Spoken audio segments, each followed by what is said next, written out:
Guys, study with Abhijit में आपका स्वागत है। आज हम लोग बात करने वाले हैं टीचिंग एंड लर्निंग का यूनिट 5 का। ये हमारा लास्ट टॉपिक है।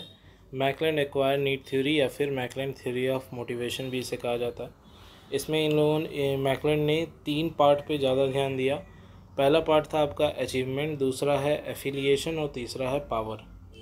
इसी 3 को हम अच्छे से देखेंगे कि इसमें मैकलेलैंड ने क्या क्या कहने की कोशिश की थी। तो चलिए वीडियो को शुरू कर लेते हैं।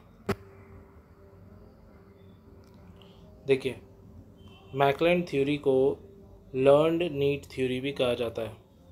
मैकलेलैंड का पूरा नाम डेविड मैकलेलैंड था। Built his work in 1961। उसने एक बुक लिखा द अचीविंग सोसाइटी और उसी में इस थ्योरी के बारे में इसने डिस्कस किया था। तो आपको ये बुक का नाम अच्छे से याद रख लेना है।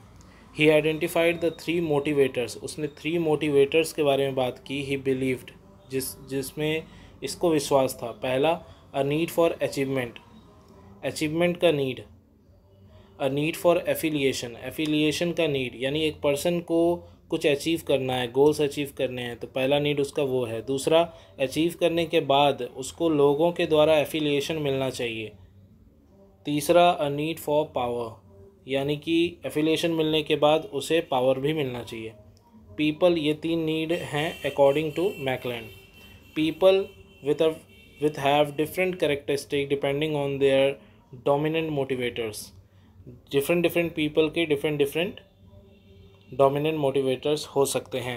according to मैकलेलैंड, these motivators, मैकलेलैंड के अनुसार ये जो motivators हैं they are learned, which is why this theory sometimes called learn need theory। और उसके अनुसार, मैकलेलैंड के अनुसार, ये जो motivators हैं इसे हम सीख सकते हैं, लर्न कर सकते हैं, इसीलिए इन्हें लर्न नीड थ्योरी भी कहा जाता है। McClelland said that regardless of your gender, culture और age, we can have 3 motivating drivers, यानी कि किसी प्रकार का कोई भेदभाव नहीं होता, ये मोटिवेटर हर पर्सन अचीव कर सकता है।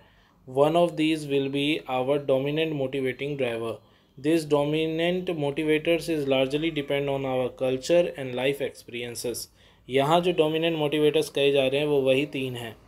साइकोलॉजिस्ट डेविड मैकलेलैंड ने एडवोकेट किया था नीड थ्योरी को and also popular the 3 need theory. इसे 3 नीड थ्योरी भी कहा जाता है। The characteristic R S follow. अब जो डोमिनेंट मोटिवेटर्स हैं उसके कैरेक्टरिस्टिक्स को हम लोग देख लेंगे कि आखिर उसमें बात क्या क्या की गई। तो सबसे पहले आप इस तरीक़ा का एक चार्ट भी बना सकते हैं जिससे आपको सुविधा हो। इधर आप लिखेंगे डोमिनेंट मोटिवेटर, इधर आप लिखेंगे कैरेक्टरिस्टिक ऑफ द पर्सन। सबसे पहला जो हमारा पॉइंट है वो है अचीवमेंट। तो अचीवमेंट कैसे प्राप्त होगा, अचीवमेंट के क्या कैरेक्टरिस्टिक्स होंगे जिसके बाद आप कह सकते हैं कि हाँ, अचीवमेंट जो डोमिनेंट मोटिवेटर है वो अचीव हो चुका है।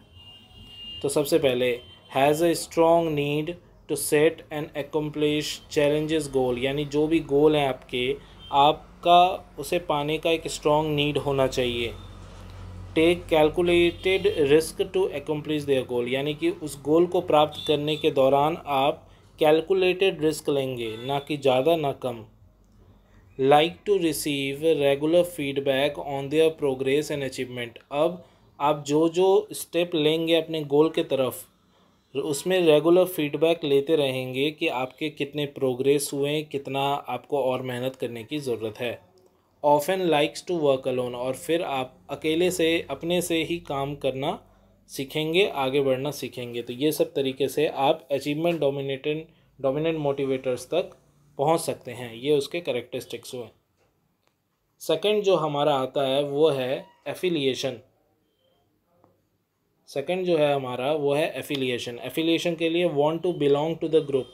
सबसे पहले आपको एक ग्रुप का हिस्सा बनना पड़ेगा, क्योंकि अगर लोग आपको जानेंगे नहीं तो लोग आपको एफिलिएशन कैसे देंगे। Want to be liked, group में आपको पसंद किया जाए। And will often go alone with whatever the rest of the group want to do, यानी कि आप वही करेंगे जो रेस्ट ऑफ द ग्रुप चाहते हैं, क्योंकि अगर आप ऐसा नहीं करेंगे तो वो आपको लाइक नहीं करेंगे। फेवर कोलाबोरेशन ओवर कंपटीशन, यानी कि कंपटीशन आप नहीं करेंगे एक ग्रुप के अंदर बाकी लोगों से, बल्कि उनसे कोलाबोरेशन करेंगे। कंपटीशन हमें नहीं करना है और कोलाबोरेशन हमें करना है। डजेंट लाइक हाई रिस्क और अनसर्टेनिटी, यानी ऐसे रिस्क नहीं लेने हैं जो कि बहुत हाई रिस्क हो जाएं, और अनसर्टेनिटी यानी कि जिसका कोई आधार ना हो और जिसके बाद वो ग्रुप के लिए हानिकारक साबित हो, तो ऐसा कोई स्टेप हमें नहीं लेना है।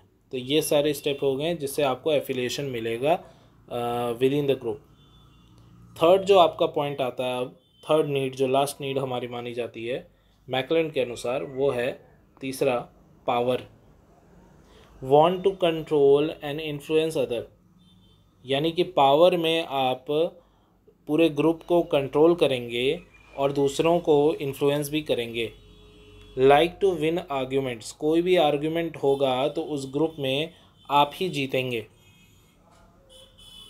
आपको आर्ग्यूमेंट जीतना होगा। अगर आप जीतेंगे तभी लोग आपसे इन्फ्लुएंस होंगे। Enjoy competition and winning, competition करना है लेकिन और जीतना भी है, लेकिन उसे इन्जॉय करना है, ना कि उसे सीरियसली उतना ले लेना है कि उससे दूसरों पर उसका असर पड़े। मतलब एक जॉयफुल इन्वायरमेंट क्रिएट करना है, कंपटीशन भी होगा, विनिंग भी होगी, लेकिन एक जॉयफुल इन्वायरमेंट होना चाहिए। इन्जॉय स्टेटस एंड रिकॉग्निशन, यानी आपको स्टेटस और रिकॉग्निशन बनाना है अपने ग्रुप में, कि आपका एक रेस्पेक्टेड नज़रिया होना चाहिए, आपको लोग उस तरह देखें, आपसे इंस्पायर हों, आपको रिकॉग्नाइज़ करें कि आप जो कर रहे हैं वही वो भी करना चाहें। तो ऐसा आपको इम्पैक्ट बनाना होगा। ये 3 मोटिवेशन दिए गए थे मैकलेलन के अनुसार। इसी के साथ हमारा यूनिट 5 जो है वो कंप्लीट हो गया है। नेक्स्ट वीडियो में हम यूनिट 6 के बारे में बात करेंगे। अगर आपको वीडियो पसंद आया तो प्लीज़ वीडियो को लाइक करें, चैनल को सब्सक्राइब करें, बेल आइकन प्रेस कर दें ऐसे रेगुलर वीडियोस पाने के लिए, और देखते रहिए हमारे चैनल को। Thank you for watching. मिलते हैं अगले वीडियो में।